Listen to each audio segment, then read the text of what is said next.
Imagine uma cidade de pequeno porte com cerca de 58 mil habitantes e um PIB de quase 15 bilhões de reais. Em valores absolutos, essa localidade ocuparia a posição de número 57 no ranking das maiores economias do Brasil, à frente de capitais como Porto Velho e Macapá. Faça as contas. O PIB per capita da nossa pequena notável ultrapassaria os 253 mil reais ao longo de um ano. A cifra é 465% maior que o valor encontrado na cidade de São Paulo. Estamos falando de Vereadópolis, a capital nacional das câmaras municipais, que concentram cerca de 82% dos políticos eleitos no país. Na última semana, elas se reuniram na cidade de Iraí, no Rio Grande do Sul, para o Encontro Nacional da União dos Vereadores do Brasil. E se você já ficou surpreso com a existência de uma União Nacional de Vereadores, pegue uma cadeira agora! De acordo com um levantamento do Spotnix, com base nas declarações de contas anuais dos municípios entregues ao Tesouro Nacional, o gasto total das cidades brasileiras com o poder legislativo alcançou incríveis 14 bilhões 665 milhões 429.817 reais no ano passado. O valor é 62% maior do que o governo federal gastou com o próprio Ministério das Cidades.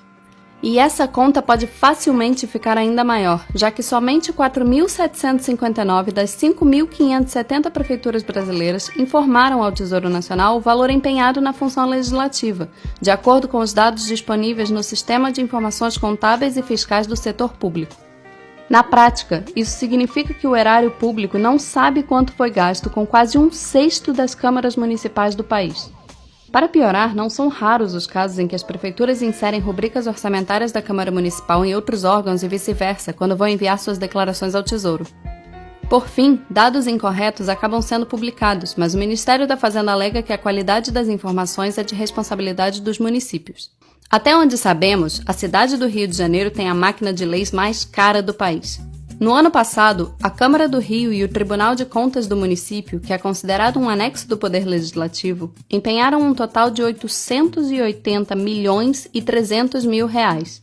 Sozinha, a capital fluminense gasta mais com seu legislativo do que 23 estados. Cada carioca pagou um total de R$ 135,46 em 2017 para seus vereadores e conselheiros do TCM.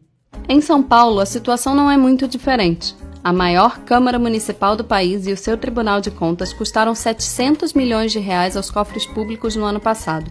O custo por habitante, no entanto, é bem menor. Foram R$ 58,15 para cada paulistano.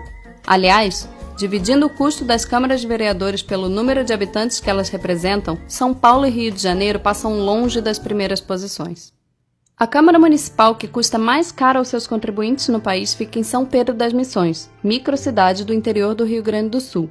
Com 1.991 habitantes, a cidade gastou R$ 1.796.154 com sua Câmara Municipal em 2017, o que representa quase um quinto das despesas do município. Foram R$ 902,14 por cada cidadão. O valor por habitante é equivalente a quase 7 meses de Bolsa Família para uma pessoa, considerando o valor médio pago aos beneficiários do programa no Rio Grande do Sul.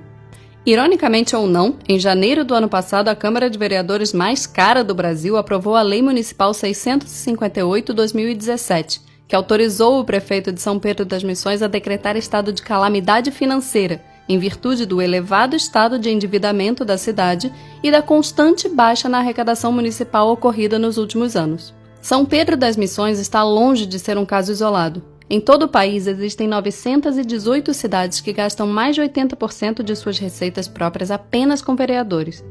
Em 707 delas, o custeio das casas de leis é superior ao valor arrecadado pela prefeitura.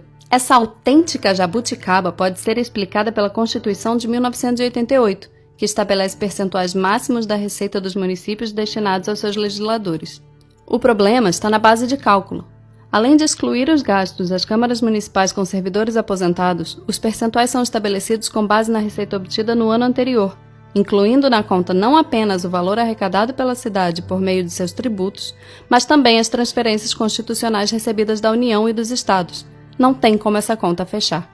Um estudo da Firjan aponta que o país poderia economizar 10 bilhões de reais todos os anos caso o orçamento das câmaras municipais fosse restrito às receitas próprias da cidade, sem considerar as transferências constitucionais. E a situação pode ficar ainda pior. Tramita na Câmara dos Deputados o projeto de lei complementar 137/2015, de autoria do senador Flecha Ribeiro, do PSDB do Pará.